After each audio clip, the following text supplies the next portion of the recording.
galera, beleza? Como é que vocês estão? Meus amigos, como de costume, vários assuntos para nós comentarmos nos mais diversos temas.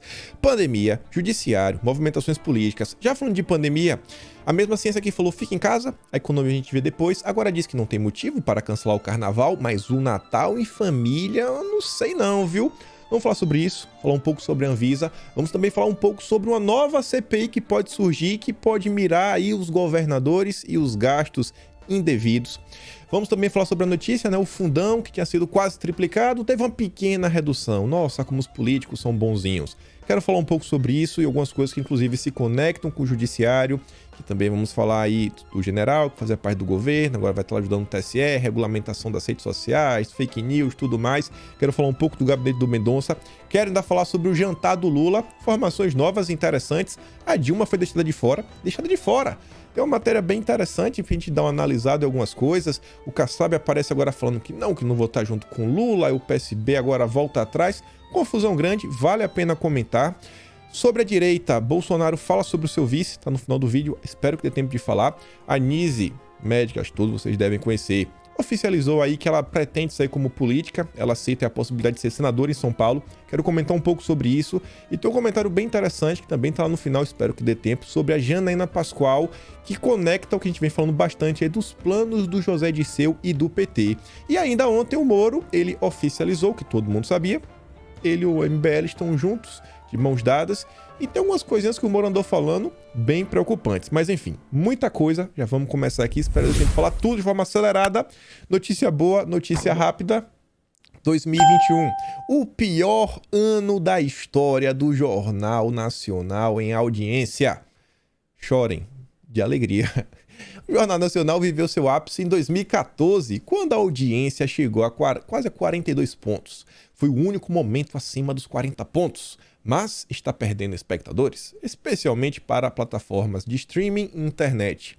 Deve ser por isso, né, que a Globo está tão empenhada no lobby do PL 2630, o PL das fake news. O próprio Leandro Narlock, jornalista verificadinho, falou: ó, a Globo aí tá demais, hein? Tá demais. A queda nesse período foi de 32% de público. Que pena, né?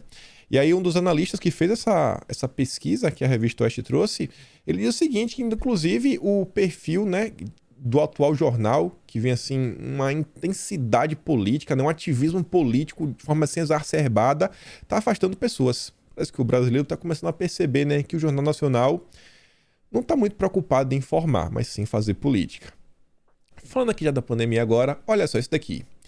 Carnaval 2022. Comitê científico, cientistas, não questionem, aceitem sem questionar, do Rio de Janeiro, diz que não há restrição alguma para a festa. Nenhuma. Zero. Tá liberado. O Carlão diz o seguinte: o Comitê Científico do Carnaval, presidente Luiz Roberto Barroso, comissão de frente Diogo Nogueira e acadêmicos do Projac. Patrono, Castor de Andrade. Brasil. Um país de todos. Ele botou tolos, acho que foi o autocorretor, né? Escrevido errado. Escrito errado. Aí você vê aqui, ó, a Elisa colocou duas matérias lado a lado. Só pra gente ver como é que as coisas funcionam, né? Rio de Janeiro libera subsídio de 1,5 milhão para escolas de samba do grupo especial.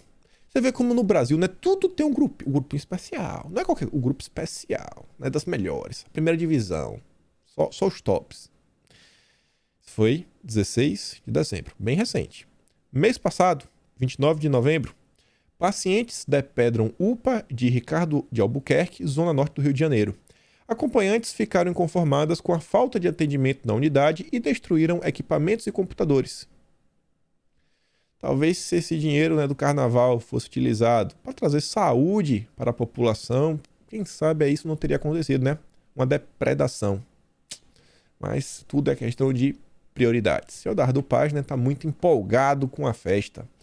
Eles ainda colocam aqui, ó, lado a lado. Sobre as babuzeiras vindas de Brasília na live de ontem, jamais vamos dialogar com a morte. Isso foi em setembro. Ontem, Riotur prevê divulgar lista de blocos no dia 27.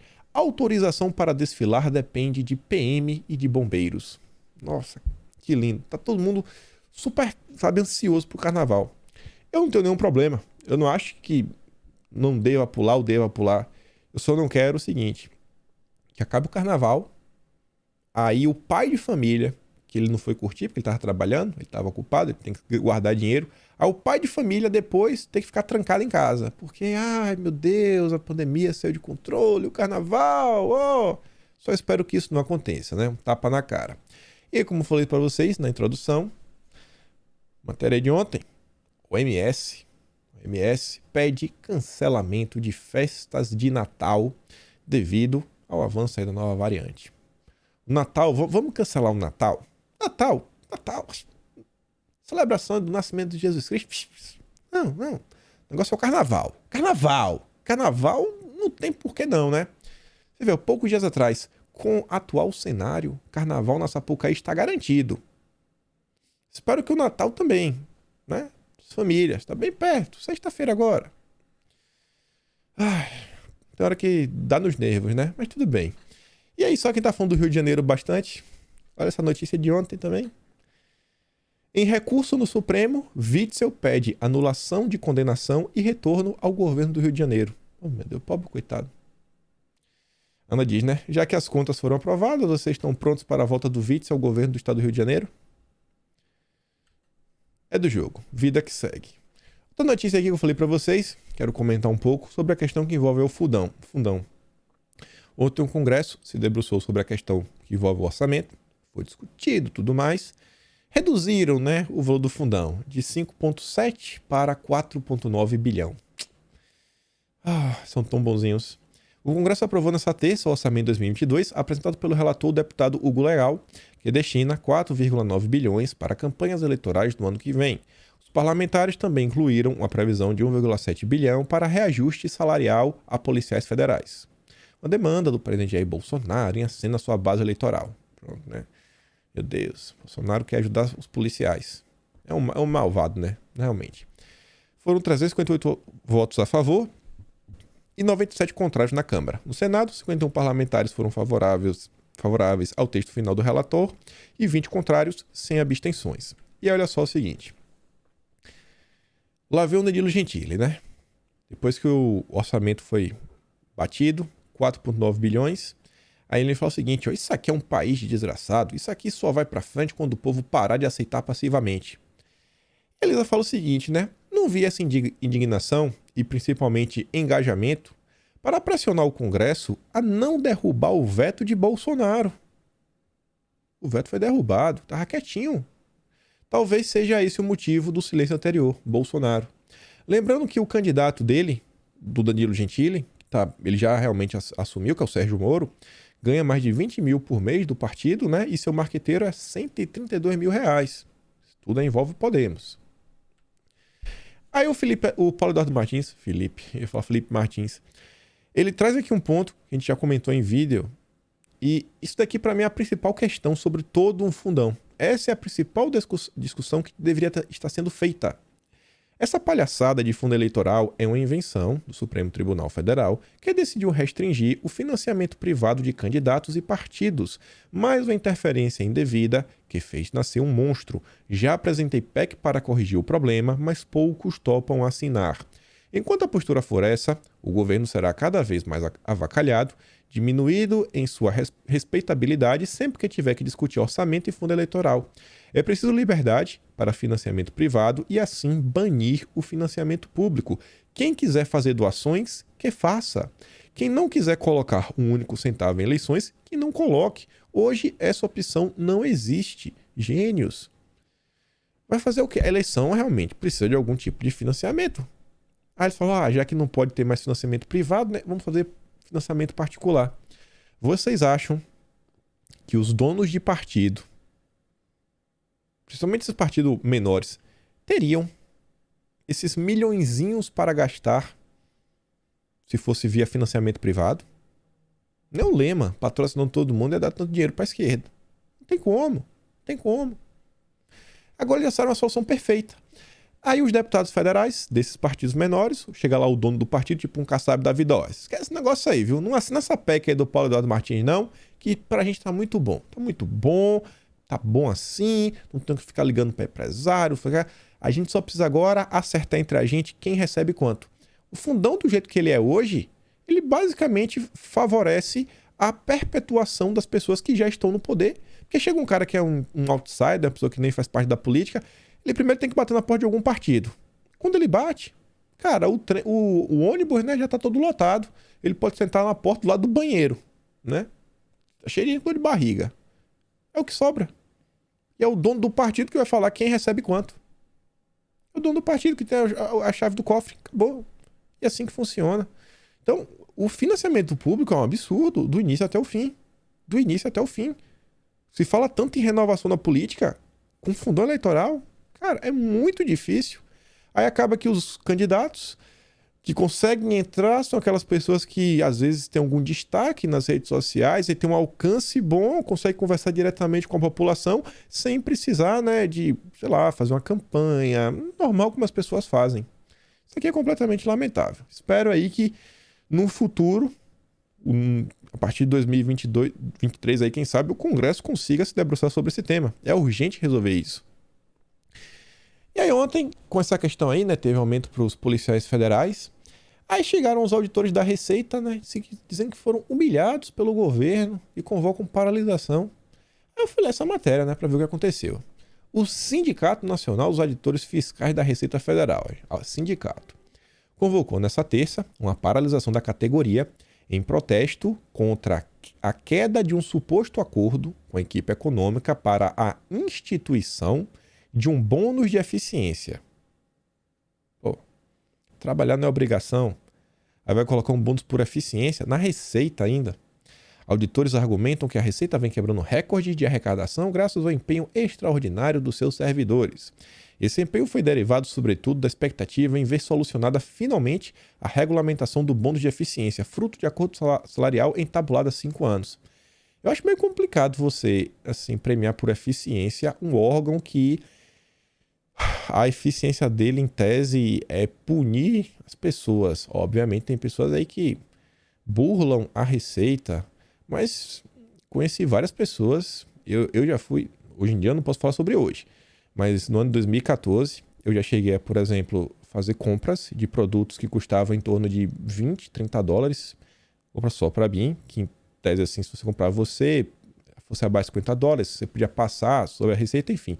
Ainda que o produto fosse tributado, ele deveria ser tributado com base no valor do produto. Aí chegava e falava assim, não, foi tributado... Isso aqui não é 20 dólares não, isso aqui é 60. Se você quer que aquilo ali seja tributado como 20 dólares, eu tinha que imprimir a nota fiscal, ir no correio, assinar um papel, mandar para Curitiba, esperar não sei quantos dias e se eles quiserem rever, eles revêem. Se não, não revê e vai ter que pagar o valor e vai ficar por isso mesmo. Muito complicado no órgão como a Receita ser recompensado por eficiência, né? Que acaba às vezes por punir o cidadão de forma justa, às vezes de forma injusta. Enfim, Brasil. Saiu uma matéria aqui ontem, para até começar a falar um pouco aqui do judiciário, que envolve André Mendonça. Eu achei interessante por um único motivo. A gente já comentou sobre isso em alguns momentos, em vários momentos, principalmente nas últimas semanas, falando do Ministério da Saúde e da própria indicação do Mendonça, os problemas que a direita enfrenta por falta de um banco de reservas, pessoas para indicar para cargos e tudo mais. E olha só isso daqui, ó. Quem é o juiz que cuidará das provas nos votos de André Mendonça? Falei, o juiz do Supremo ele não chega lá, é só o juiz. Ele tem um grupo de pessoas que o auxilia. E não é assim, um estagiário, né? Acabou de se formar na universidade. Não, é um juiz. O auxiliar do Mendonça é um juiz.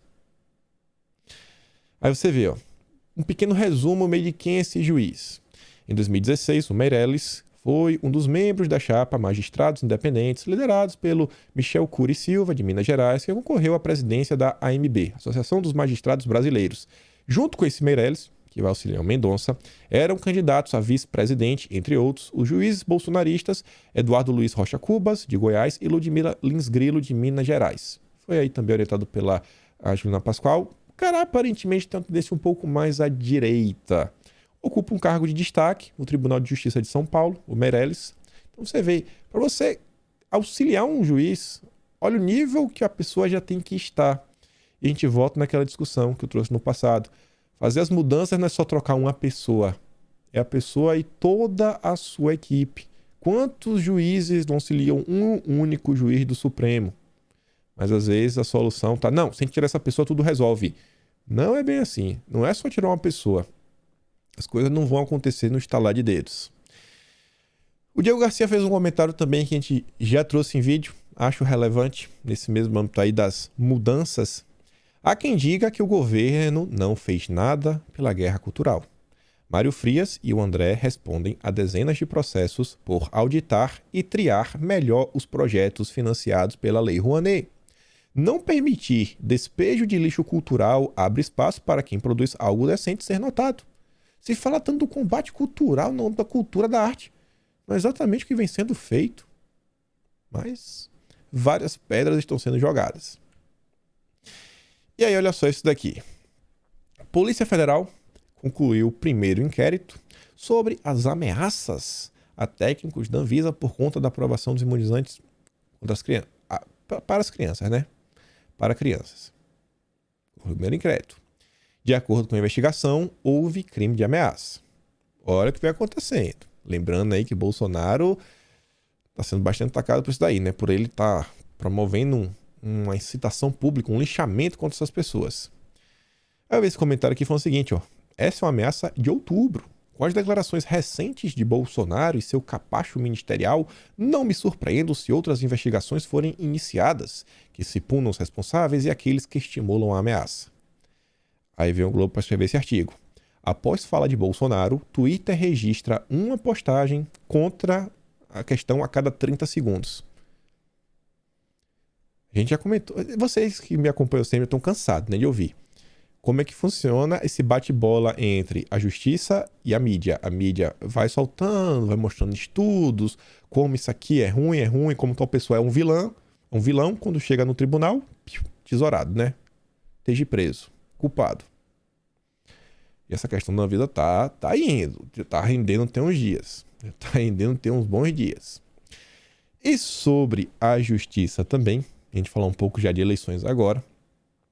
Começar a falar de eleições. Isso é uma matéria, algumas matérias em vários veículos, sobre a participação do general Fernando Azevedo e Silva, que é ex-ministro da Defesa de Bolsonaro. Agora ele vai ajudar, né? A questão das urnas e tudo mais, participar do processo junto ao TSE. E ele fala o seguinte, ó. O general Fernando Azevedo e Silva, ex-ministro da Defesa de Bolsonaro, disse que a justiça está observando as notícias falsas. Segundo ele, a intranet e as redes sociais mudaram a imprensa e o perfil das eleições. O TSE e o Supremo Tribunal Federal estão debruçados nisso para fazer uma regulamentação nessa questão das fake news, afirmou Azevedo e Silva em uma live promovida pelo Instituto para a Reforma das Relações entre Estado e Empresa na sexta-feira, dia 17. E o Leandro Ruschel faz uma pergunta que eu também gostaria de fazer, porque eu fico assim meio sem entender. Numa democracia, o poder judiciário é quem faz as leis? Deveria ser o poder legislativo, no caso o Congresso? O que a gente está vendo é que a coisa está avançando. O Globo continua soltando algumas matérias sobre o Telegram, como o Telegram é um perigo, L2630. Tem aquela outra pele que agora não vou lembrar o nome também, que diz que é um ente público, né? Presidente, deputado, um político. Caso ele compartilhe aí mentiras, principalmente num canal oficial, ele pode até sofrer aí crime de responsabilidade ou ser enquadrado em improbidade administrativa. Um ministro também pode ser enquadrado nisso. Então, assim, bem complicado como as coisas estão indo. E aí, falando sobre eleições, a gente está puxando várias coisas. A gente já falou do voto Lula algumas vezes. O tema voltou continua nas redes sociais, né? Nunca desapareceu. Mas nos últimos dias as pessoas estão comentando bastante, porque a gente teve as eleições no Chile no domingo, teve uma abstenção altíssima. No primeiro turno foi em torno de 53% das pessoas que não foram votar. No segundo turno não tenho essa certeza, mas um pouco a mais de pessoas votaram, não muito. E aí o Ataleli compartilhou aqui uma postagem, eu fiquei assistindo e falei, cara, meio preocupante. E é o seguinte, ó, enquanto a direita defende voto nulo, o PT faz campanha estimulando a tirar título de eleitor. Tem coisas que só desenhando mesmo, tá muito difícil. Aí tá lá, ó. Chamam a gente de gado, mas veja isso daqui. PT está em campanha pelo voto dos jovens, ensinando até como tirar o título de eleitor, desde que seja para eles fazerem o que o chefe manda. Protejam seus filhos, seus sobrinhos e seus netos. A esquerda não perde tempo. A esquerda não perde tempo. Quem diz que o voto nulo não faz diferença, assim, não entende matemática. Porque, por exemplo, é porcentagem da eleição. É na porcentagem. Se você teve 10 votos, o outro lado teve, sei lá, 5 votos e 5 pessoas não votaram, é uma porcentagem. Se mais pessoas votam para um lado... Não vou fazer essa conta de matemática, não. Eu tô tão agoniado com essa questão do voto nulo que eu vejo as pessoas discutindo e falo, meu Deus do céu, cara, como explicar isso? Botar em termos de matemática, sabe? Se você botar o quantitativo total de votos, você tira de um lado, tira do outro. Já precisa de mil uma forma de mostrar, mas não adianta. Não adianta. O cara quer votar nulo, ele vai votar nulo. Nem vou me debruçar sobre isso daí. Nem vou. Jovens chilenos arrependidos por não votar temem eleição de caste. A Atsuki, ela compartilhou também, trazendo essa notícia. Aquele vídeo ali. Você vê, ó. Jovens, diferentemente do primeiro turno, os jovens afirmam que vão votar no segundo turno majoritariamente no Boric. Vão votar majoritariamente. Eu não gosto de nenhum dos dois candidatos, mas eu tenho uma diferença de valores com Cast. Sinto muito medo que ele se eleja. Coisas terríveis podem acontecer, disse Gonzalez. Cast representa um mundo conservador, antigo, muito preso aos ideais religiosos e às suas políticas contra minorias. Jesus Cristo não tem mais espaço na cabeça do jovem de hoje em dia, né? É muito difícil, muito complicado. Isso é essa matéria aqui que ela também é bem interessante, porque eu acho que tem algumas coisas que são bem verdades nessa matéria, principalmente esse item 4. Ela fala assim, algumas lições que o Chile tem para ensinar a política brasileira. Eu discordo de várias, deixa assim meio chato, mas tem algumas coisas interessantes. O item 3, que está entrando nessa matéria, é o seguinte: as ruas são capazes de renovar a política. Boric é apenas da dezena de estudantes que em 10 saíram dos protestos de rua para chegar ao Congresso e, no caso dele, no Palácio Presidencial. No Brasil, as marchas de 2013 não produziram lideranças significativas.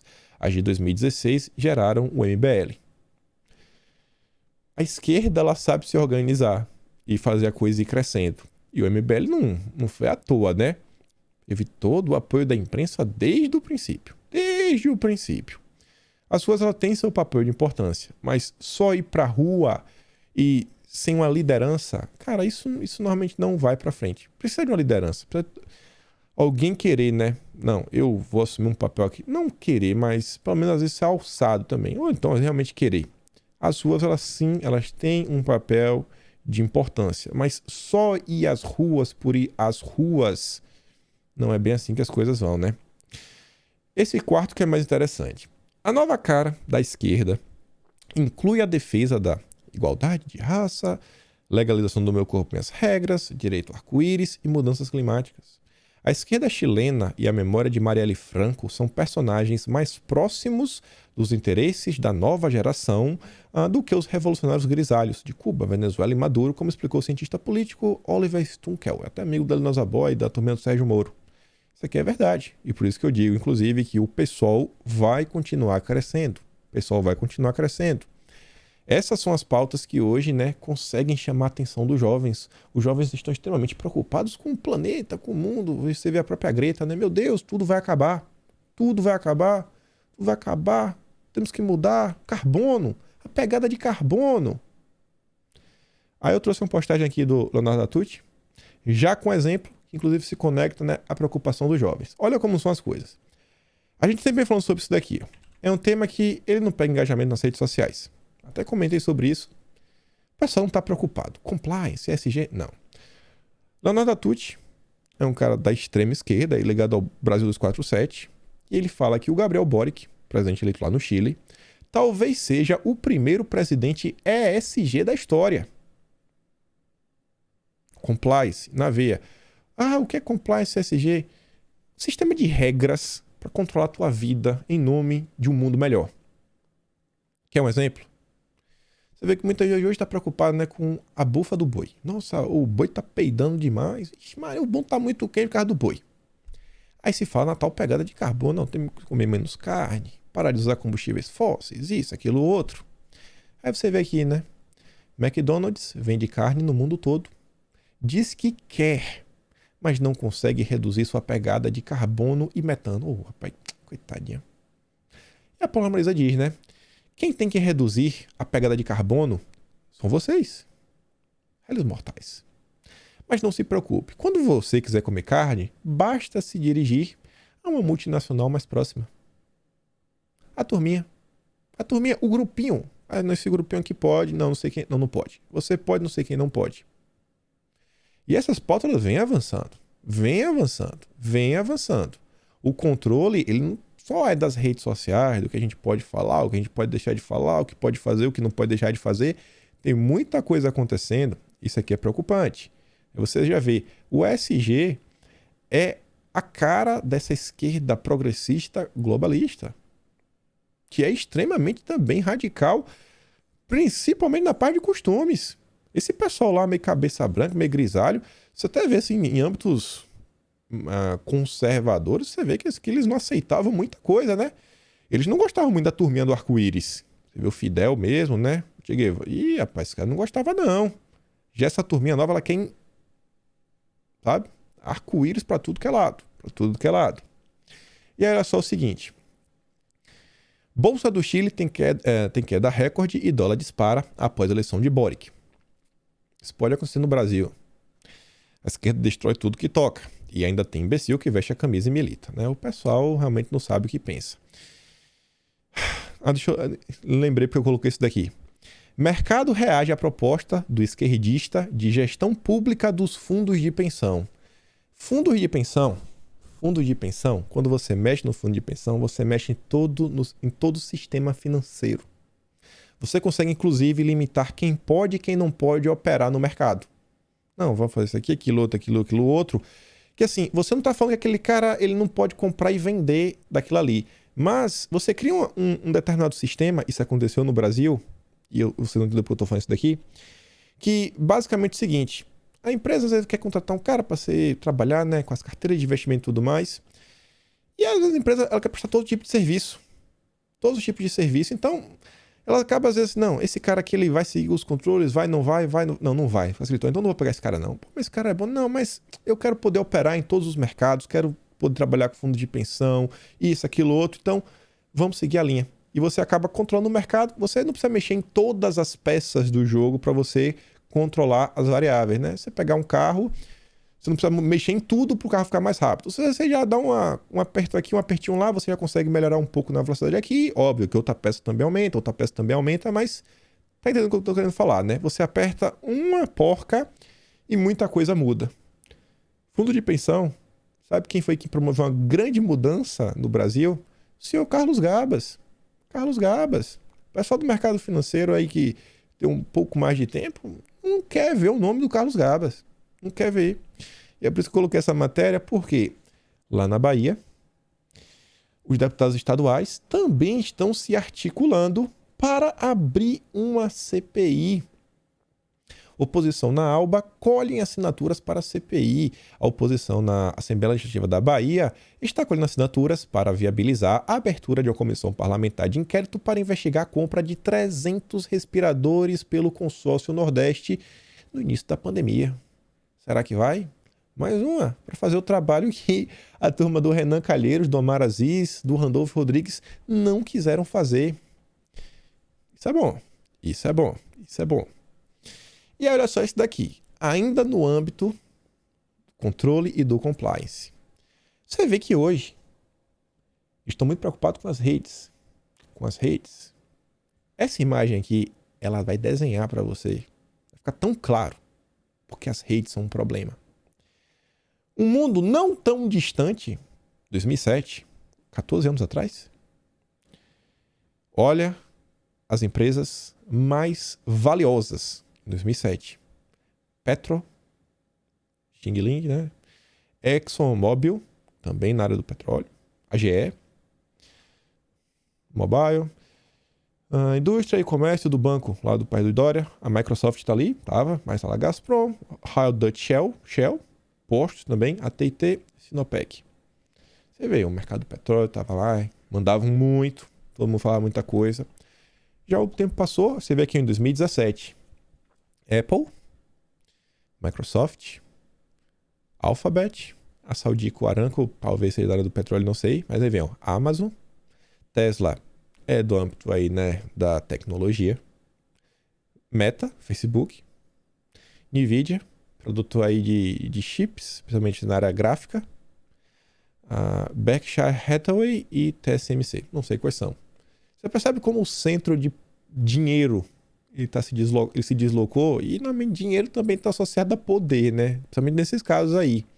Você entende por que as pessoas estão tão se debruçando sobre os temas, não? Regulação, redes sociais e tudo mais? O centro de controle do mundo parece que anda se deslocando nos últimos anos. E a coisa está se intensificando cada vez mais. Cada vez mais. Olhem como nossas vidas cada vez mais dependem das redes sociais. Trouxeram vários avanços. Sim, trouxeram vários avanços. Também trouxeram vários problemas. Você vê, quando é que o celular ele começa a ficar popularizado? Acho que começa a popularizar mesmo lá para 2013, 2014. Eu lembro que meu primeiro smartphone eu comprei era 2011. Já tinha, mas não era assim, ó, smartphone. Tinha que assim, ainda torcia o bico, né? Eu usava os celulares antigos. Preste atenção nisso. E aí você vê, ó. Porque precisamos de controle de compliance, ESG, pelo bem do mundo. A Amazon proibiu os usuários no seu site, lá no certo país, de dar nota ou escrever resenhas de livro assinado lá pelo cara, né? Porque não pode ter avaliações negativas. Não pode ter avaliação negativa lá do Xi. O Xi não pode receber críticas. Não pode. Não pode. E nesse âmbito temos que falar do candidato brasileiro do ESG. Se tem o Boric lá no Chile, no Brasil a gente tem o Sérgio Moro. Ontem esse é um texto extremamente interessante. O que me fisgou no primeiro momento foi o título. Eu olhei assim, eu não entendi muito bem, mas no final do texto eu falei, cara, adorei esse título. Moro em busca de seu passaporte político sanitário. O passaporte sanitário até então, mas político, não entendi muito bem, né? Fui lá me debruçar o texto. O texto do Arthur Machado, eu falei, pô, vamos ver o que é isso aqui, né? Esse não é o maior problema. Nosso risco, tem umas coisas antes, né?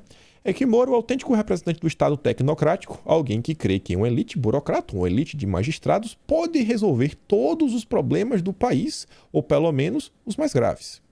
Para a fome, uma agência de especialistas. Para a educação, um time de técnicos. Para combater a corrupção, uma corte de magistrados brilhantes. É a solução do Moro. Qual o problema disso? O problema é que todo o controle estatal ou burocrata nunca é projetado para beneficiar o cidadão comum, mas sempre é útil para criar instrumentos de coerção com o objetivo de legitimar e perpetuar uma nova elite dirigente. Você vai criar uma nova elite. O que isso aqui vai adiantar na vida do cidadão comum? Nada. Só vai ser mais controle. Só vão remover mais e mais da tua liberdade. Um regime oligárquico sustentado pela lei e pela técnica, a partir de princípios nobres, mas que, para atingi-los, irá aumentar o estado de coerção e reduzir a liberdade de forma direta, indireta e multiaxial. Repare, quantas vezes você ouviu Moro falar sobre liberdade individual, sobre a liberdade de expressão, sobre o limite da ação do Estado na vida do indivíduo? Nenhuma. Não fala. O fato é que no Brasil, o aumento do poder público, não sua presença inteligente, mas o seu direito de impor e determinar, não cessou nos últimos 30 anos, crescendo em um ritmo acelerado e descontrolado em que o Estado se posiciona em todas as esferas da soberania privada. E é essa democracia centralizadora, regulamentadora e absolutista que o Moro apoia. E por isso ele é a própria incubação da tirania, pois, como lembra José Pedro Galvão de Souza, a mais séria ameaça ao mundo é a ditadura burocrática. Burocracia. É uma coisa que não tem um brasileiro que odeie. Se você não odeia a burocracia, você não é brasileiro. Você nunca entrou no Detran. Você nunca foi no saque. Você nunca precisou ir no cartório. O Brasil existe o emprego de despachante. É o cara que vai lidar com a burocracia para você. Cara, aqui na Austrália eu lembro que... Nossa, tudo que eu fui resolver é tão fácil. Nem o documento você precisa autenticar. Ele olha assim, você marca no celular às vezes e aceita. No Brasil, não. Meu Deus do céu. Um projeto sério de país não submete o homem ao Estado, mas o Estado ao homem. Com certeza. Não pode apoiar ou fundamentar um plano de nação em um constante e contínuo intervencionismo estatal que viole a espontaneidade social, promovendo a inversão de valores. Um governo de Moro, portanto, é a maior e mais grave ameaça ao país. É permitir que a imensa máquina burocrata não só invada as instituições democráticas, mas perpetue seu monopólio de maneira a destruir a liberdade concreta dos homens e de promover a estatização da vida. É a realização do passaporte político sanitário, uma eugenia política que irá separar quem pode opinar sobre assuntos públicos e quem lá não pode entrar, apenas exercer o seu direito de obedecer. Quando eu li esse final, eu falei, pronto, perfeito. Passaporte político sanitário. Agora entendi o tal do passaporte. Só os iluminados vão ter voz. Isso daqui, gente, isso aqui não é só aplicado para o Sérgio Moro, isso já está acontecendo nos mais diversos âmbitos. Moro só é um dos grandes representantes dessa linha ideológica. Essa é a turminha do compliance, da regulação, da burocracia. E eu não entendo como tem gente que ainda leva esse pessoal a sério. O pessoal está literalmente pedindo, por favor, me controla, retira minha liberdade, retira meu direito de ir e vir. Aí ontem estava o Sérgio Moro se encontrando com o Arthur, né? Só para formalizar o que todo mundo já sabia. Para mim, o grande destaque aqui dessa foto, cara, Cara, eu achei que isso aqui era montagem. Olha o tamanho do Arthur. Porque o Sérgio Moro, ele já é pequenininho. Ele acha que o Sérgio Moro deve ter menos de 1,70. Sério mesmo. Bicho, desse tamanho. Eu olhei aqui o Arthur e falei, meu Deus, deve ter 1,47 m. Deve ter 1,47 m o Arthur. Sim, muito. Tá aí, né? Grandes amigos, grandes amigos. Ontem na internet o pessoal fez uma montagem. Achei sensacional essa montagem. Não sei porque chamou minha atenção, né? O pessoal falou, rapaz, acho que foi a foto do Ayan aqui, todo pimpão, junto com o Arthur, e o Arthur junto com o Moro. Essa turminha, né? Vocês já estão cansados de saber quem são. E ontem o Arthur, que estava com o Moro, foi condenado. Condenado. Essas são as pessoas que andam de mãos dadas com o Moro. Mamãe Falei é condenado por chamar manifestante de gado bolsonarista. Deputado Mamãe Lacré é condenado por ofensas a 2 manifestantes bolsonaristas. O deputado, que ainda pode recorrer da decisão, terá de pagar R$60 mil por danos morais, 40 mil para um deles e 20 mil para o segundo. Quem lacra não lucra, hein? Boa sorte, Arthur. Um assunto que continua, uma coisa que continua acontecendo, né, são as recomendações. Tá lá o Twitter, né? Tópico, São Paulo. O que é que tem? São Paulo. Moro com Bom, eu falei, o Twitter recomendando, mas o antagonista, todos os dias, na minha timeline, pessoas aparecem criticando o Twitter, recomendando o conteúdo do Sérgio Moro, ou do antagonista, ou do MBL. Ontem, para minha surpresa, teve um da esquerda. Isso eu não tinha visto, essa é realmente novidade, ó. Caetano Veloso declara voto em Lula, como se ninguém soubesse. Mas a primeira pessoa que eu ouvi falando, pô, recebeu uma recomendação da esquerda. Eu não recebo, eu só recebo do Sérgio Moro. E só tava vendo as pessoas também falando do Morinho, né? Vi essa foto aqui, só pra compartilhar, não, um meme engraçado. Você tem sonho? Tenho sim. Queria ser ministro do STF. Coitadinho do Moro, né? Não, coitadinho não. E aí, olha só. Moro, que tá lá se encontrando com o Arthur, Mamãe Falei, Moro tem que aprender a pesar melhor as palavras que ele usa. Quem diz é a própria Veja. Porque o tempo em que Moro tinha autoridade para criticar os outros por andar em más companhias já passou. Metade dos parlamentares do Podemos, partido ao qual Moro se filiou, tem pendências com a justiça. Na semana passada, o ex-juiz procurou Michel Temer, que está muito longe de ser uma figura insuspeita, para marcar uma reunião. Chegou até elogiar o inelogiável Centrão. E esse, né, o grande bastião da moralidade.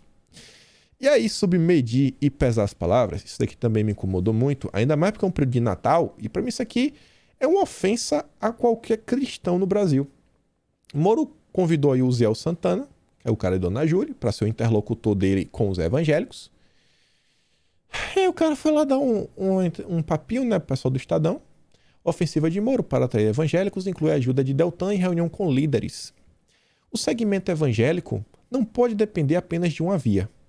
Nesse sentido, Moro também é uma possibilidade aos neopentecostais. Ele é um conservador, mas é moderado e não desequilibrado que quer impor uma sharia evangélica à sociedade. Vocês sabem o que isso aqui significa? Que é a lei lá do pessoal também do Oriente. Você sabe o que isso aqui significa? Você sabe o que é isso daqui? Isso daqui legitima, assim, ações, às vezes assim, bem discordantes. Bem discordantes. Eu desconheço qualquer cristão no Brasil que defenda, sabe,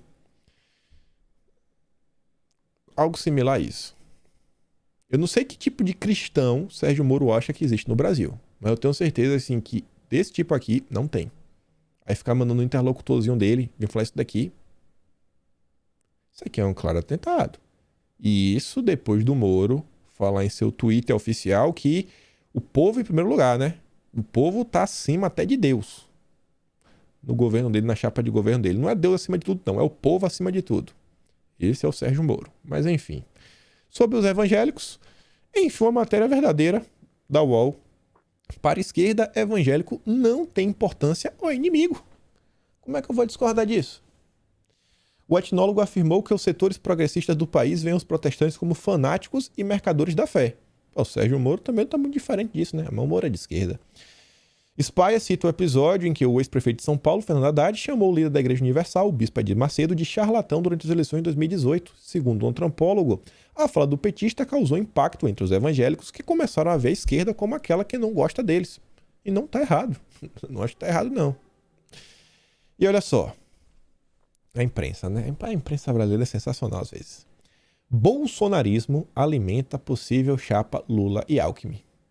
A culpa é de Bolsonaro. Se Lula e Alckmin formarem uma chapa, a culpa é de Bolsonaro. Rapaz, o cara é culpado por tudo que acontece nesse país. É inacreditável. Saiu uma matéria ontem que confirma uma coisa que a gente já tinha comentado no vídeo de ontem. Quer dizer, a matéria saiu hoje, durante a madrugada. Não, saiu ontem, me desculpa. Realmente saiu ontem. Realmente tem encaixado no vídeo ontem, mas só para reforçar.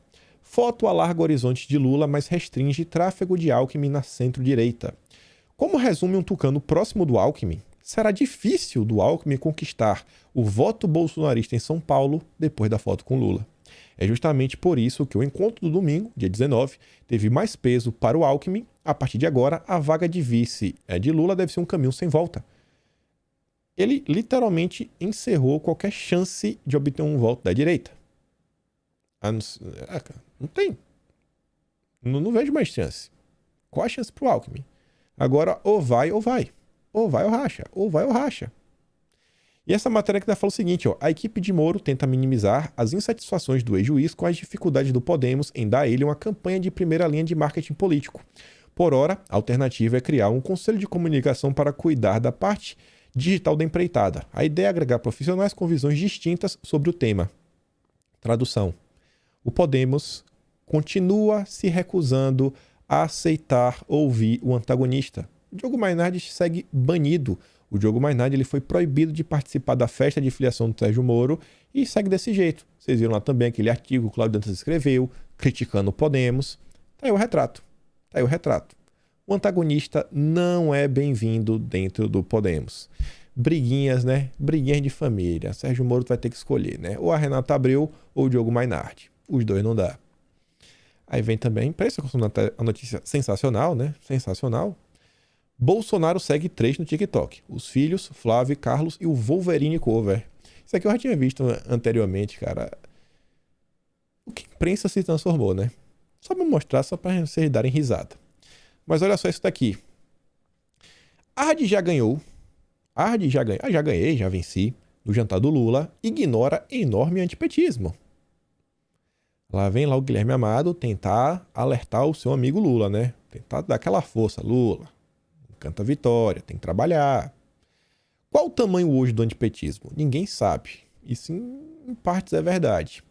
Há anos que a imprensa, a oposição, as redes sociais não lembram as suspeitas de corrupção que ainda pairam sobre o Lula. E isso é interessante, né? A gente vê hoje dentro da própria direita várias pessoas que se debruçam o dia inteiro apenas a criticar Bolsonaro. Ninguém quer lembrar o que aconteceu no governo Lula. muito menos falar do Sérgio Moro, né? Tem gente até que apoia o Moro de forma indireta, só tá esperando chegar 2022 para sair do armário. Ele ainda é investigado em alguns casos que apenas tiveram suas sentenças anuladas e foram transferidos para outras jurisdições. Mesmo que todos sejam arquivados ou ele seja inocentado em todos até outubro, o que é improvável, certamente Bolsonaro e os demais candidatos vão relembrar o eleitor, né? Quem era o Lula? Quem é o PT? E aí, em geral, quem são as pessoas que foram menos impactadas com os escândalos da esquerda, do PT? Os jovens, porque eram jovens, não acompanham o noticiário. Por isso que a esquerda se debruça tanto para capturar o jovem. É uma presa fácil. Ninguém sabe qual vai ser o efeito disso daí. Os políticos, né? Relembrando o passado do PT. O eleitor pode já ter digerido tudo isso e o impacto sobre o ex-presidente ser residual. Ou pode fazer o forte antipetismo que resiste ser retomado com força total. E o PT, sabendo disso, eles não são bestas, o que foi que eles fizeram? Excluíram a Dilma. Dilma, ó, senta lá, viu? Não vem não. Dilma foi chutada do jantar do Lula e do Alckmin. Excluído do jantar que celebrou Lula-Alckmin, Dilma é problema para Lula. Amigos que a questionaram a respeito da ausência do evento, Dilma confirmou ter sido excluída e confessou ter ficado surpresa com a falta de convite. Para esses interlocutores, a ex-presidente afirmou ter entendido que se tornou um problema para o Lula. Quem não sabe, né? Coitadinha da Dilma. Ao comentar o jantar, Dilma afirmou que sua presença no lançamento informal da aliança Lula-Alckmin avivaria no PT e na opinião pública a lembrança de que os potenciais aliados de Lula em 2022 trabalharam ativamente na destituição do PT da presidência em 2016. O PT que tanto gritou golpe se uniu com os golpistas. A equipe da coluna questionou o organizador do evento, Marco Aurélio Carvalho, sobre a razão de Dilma não ter sido convidada. E aqui começa a ficar interessante. Lá vai a turma lá da coluna do Lauro Jardim, Lauro Garden. Falou, peraí, a Dilma não foi convidada? Vamos ligar pro primeiro. Ligou primeiro. E aí, Marco? Quer não chamar a Dilma, meu irmão? Qual foi, cara? Não é amiga de vocês?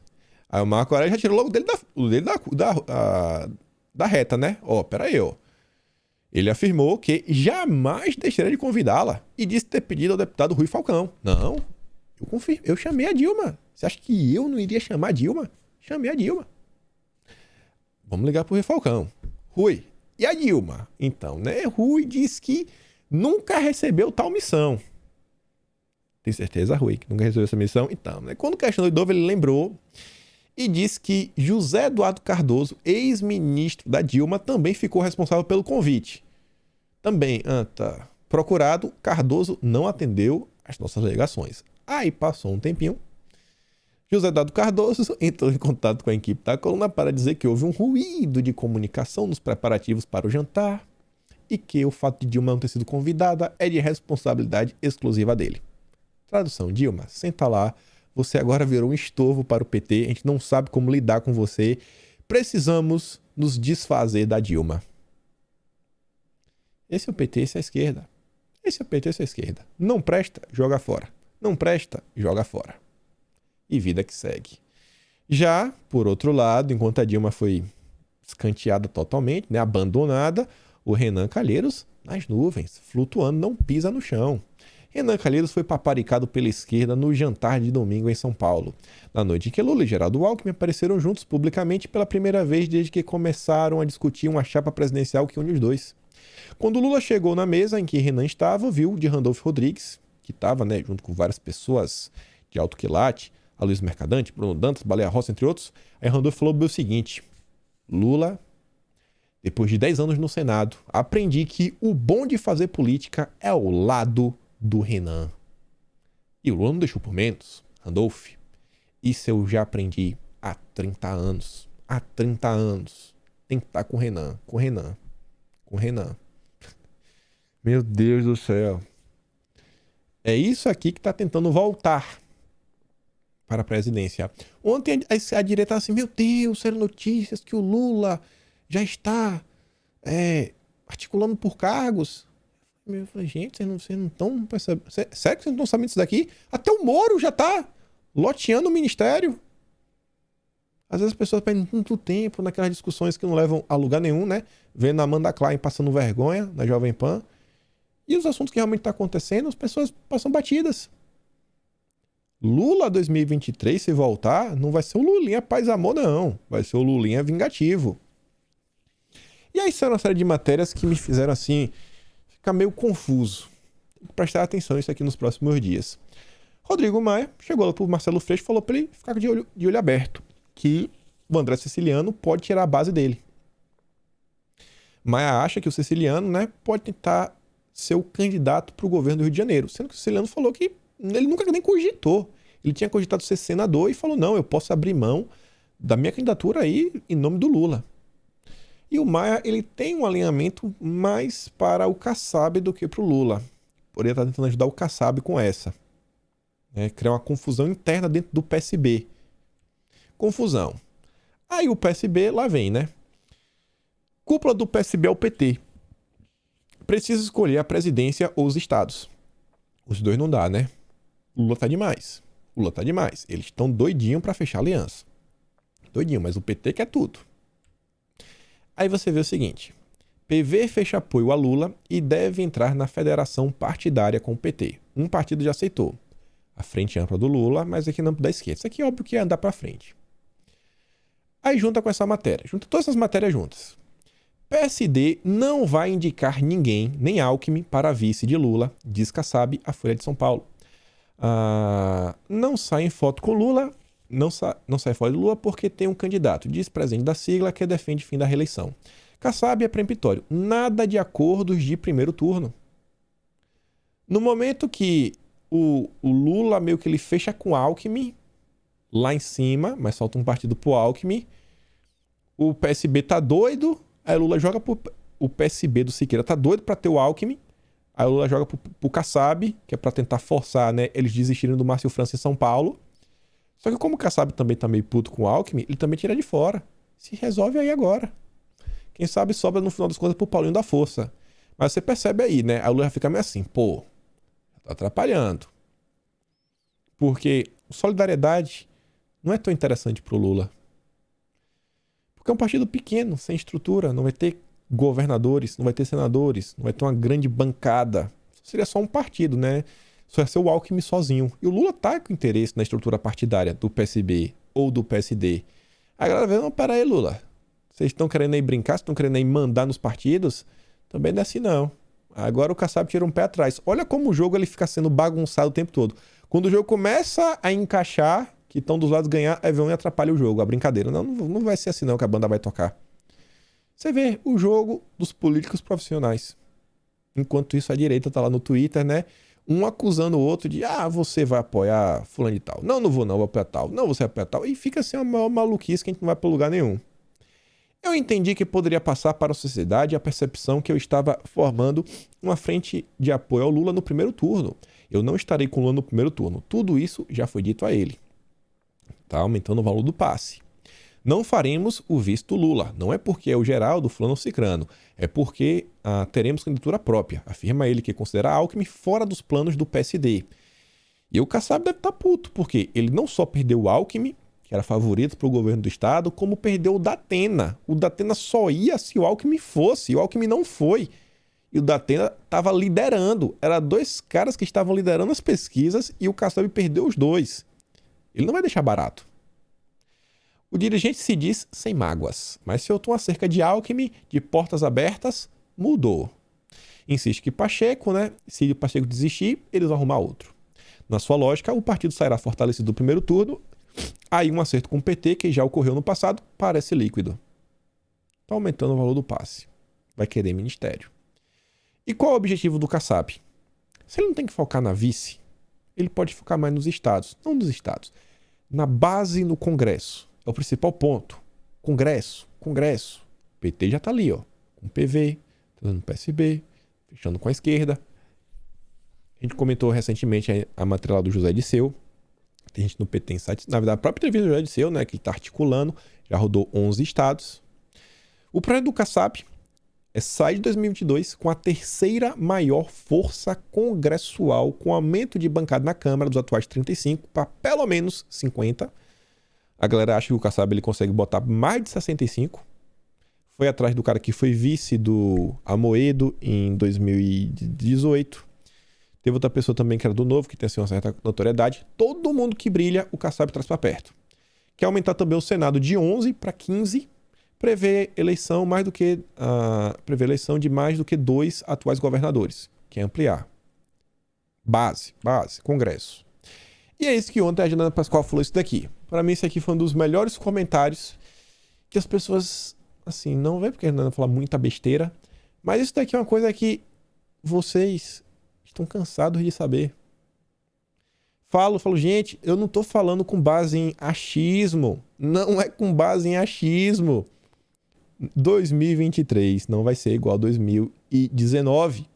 Se tá complicado agora o Congresso em 2023 vai ficar ainda mais complicado. Olha o que a Janaína diz, ó. Amados, não sei se vocês estão percebendo, mas a esquerda está fazendo uma frente ampla e não é só para levar a presidência da República. Sinal de inteligência. Não é presidência, é o Congresso. Gente, tem mais de mês. A capa do vídeo é o Exército de Disseu, os 206 de Disseu, algo assim do gênero. Mas está no título, o Exército de 206 homens do José Disseu. Com 206 não passa nenhuma PEC, nenhuma reforma, nada. Eles vão travar o Brasil por 4 anos. 4 anos. As pessoas estão fazendo birrinha de voto nulo. Torcendo o biquinho. Ai, porque Bolsonaro traiu as pautas. Fez isso, fez aquilo. Meu Deus, é um choro ridículo. Enquanto isso, tá aí. A esquerda trabalhando para colocar 206 deputados na mão do José Disseu. E ele será um desses deputados. Já se questionaram sobre uma possibilidade que é real do José Disseu assumir a presidência da Câmara. São 257 votos. Não são 308 da PEC, são 257. Disseu com 257 votos, eleito presidente da Câmara. Você acha que o José Disseu é esse deputadozinho aí que chegou agora? Não sabe nem o que é regimento interno da Câmara? Vocês estão entendendo assim? Eu fico olhando os problemas que passam no horizonte e o que a direita às vezes está preocupada de observar. Eu falo, cara, tá ruim. Tá ruim. E aí, olha só esse daqui. A Nise falou que ia disputar o Senado por São Paulo. Ela falou o seguinte, ó. Não tenho um partido, não sou política. Não sei ainda qual partido vou acolher, mas sei que serei uma pessoa independente. Estou dizendo que vou ter uma candidatura independente. E disse que escolheu o partido lá mais ético, o melhor partido que ela achar. O Vinícius faz o seguinte comentário. A doutora Anísia anunciou sua pré-candidatura para concorrer ao Senado por São Paulo. Me parece um bom nome, no entanto, antes de votar em qualquer pessoa, é necessário entender seus posicionamentos sobre armamento, drogas, homeschooling e outras pautas de direita. Mais do que isso. Se for Senado é um nome só, a maioria das pessoas vão votar em um nome só, é a única vaga. Mas falo para vocês, nesse canal, que a gente se debruça sobre os assuntos malucos, que boa parte das pessoas não tem nem interesse em ouvir. A gente é o público, eu acho que nós somos o público do mais interesse no engajamento maluco da política nua e crua. Temos que procurar pessoas da direita que sejam políticas. A Nise, ela é uma médica. Isso não faz ela ser melhor nem pior, mas... Cara, se for senadora, só for ela, for candidata de Bolsonaro vai apoiar a Nice, beleza, vamos na Nice. Bacana. Se Nice decide, vou ser deputada, sei lá, no estado de São Paulo, eu tenho certeza que vai ter outros nomes. Gente, assim, ó, ela não tem nem partido, não é política. A direita, enquanto a gente ficar nessa aqui, não tem um partido, não sou político, vou entrar, vou mudar, vai chegar lá, vai jogar com o controle desligado. Sabe você pegar o videogame, o controle tá desligado? Ou tua TV, o controle remoto não muda o canal? É tipo isso, vai ter o controle remoto, mas tá sem pilha. Não vai conseguir mudar de canal.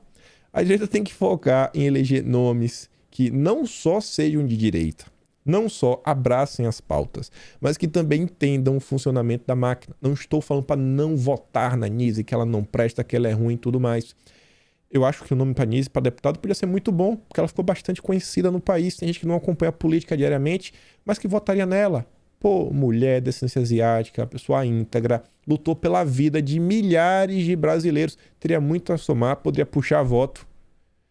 Mas, digo a vocês, as pessoas que acompanham a política diariamente, precisamos cada vez mais dar o próximo passo. Não só agora o candidato bom, que defende as nossas pautas, mas também o candidato que entende como o jogo funciona. Passar um pouco de uma hora, quero falar do vice de Bolsonaro. Bolsonaro falou aí, segundo o interlocutor de Bolsonaro, e eu acho que isso aqui tem a ver, porque ele já deu entrevista lá na Gazeta do Povo, falou sobre alguns nomes que ele já dispensou, como exemplo o Ciro Nogueira e o Fábio Faria, que ele não quer um vice do Centrão. Se for do partido do Centrão, tem que ser escolhido por ele. Tá lá, ó. Bolsonaro não quer indicar quer um vice indicado pelo grupo. Na visão do presidente, um vice do Centrão seria demasiadamente difícil de ser digerido por sua base mais fiel, mesmo que isso possa trazer alguma vantagem para ele de forma política. O presidente até topa que seja um político, mas não alguém indicado por um partido, mas sim pensado por ele. Ou outro militar, como o Mourão, às vezes até exceto o próprio outro militar, né? Não é exceto o próprio, não. Porque Bolsonaro até considerou a possibilidade de ser um Mourão.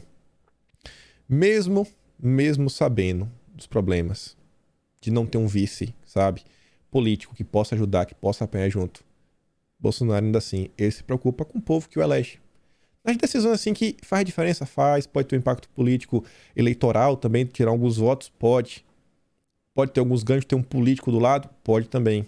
Mas você vê, ó, a principal preocupação de Bolsonaro não é desagradar o Centrão, é desagradar os apoiadores dele. A principal preocupação dele não é, se eu vou ter governabilidade. Não, o que é que assim, as pessoas que me seguem vão achar? Cara, todos os dias o governo tá ali tentando fazer alguma decisão. Tá lá Bolsonaro. Tá, agora, é mais um inquérito. A PGR na cola do cara. A gente tá vendo a confusão da Anvisa. Ele continua batendo na tecla sobre os imunizantes. Ele poderia parar de falar de tudo isso daí. Tem uma vida muito bacaninha. Começar a mirar mais nesse eleitorado mais em cima do muro, isentão, o antipetista, né? Não o cara que de direita conservador, que é uma parte considerável da população, mas não. Tá lá Bolsonaro preocupado com a base fiel dele. E muita gente na base fiel segue o dia tacando pedra, chamando o cara de covarde, de frouxo e tudo mais. Isso às vezes me desanima mais do que as matérias da imprensa. E assim, é um desânimo, na verdade, um desânimo, porque eu não me desanimo, todo dia a gente tá aqui. Todos os dias estamos aqui. Mas dá uma tristeza, pessoal. Isso realmente dá uma certa tristeza. Mas enquanto isso tá lá, ó, Bonorinho indo comer pizza, todo mundo batendo foto, vai na praia, todo mundo batendo foto também. Ficamos por aqui. Lembra daquela curtida e compartilhada, se inscreve nas minhas redes. Se guardou com o meu conteúdo, considere se tornar membro do canal ou me apoia pelo Patreon, o link tá sempre na descrição. E a gente se vê, obviamente, amanhã. Aquele grande beijo, abraço, tamo juntos e valeu, meus amigos. Fui!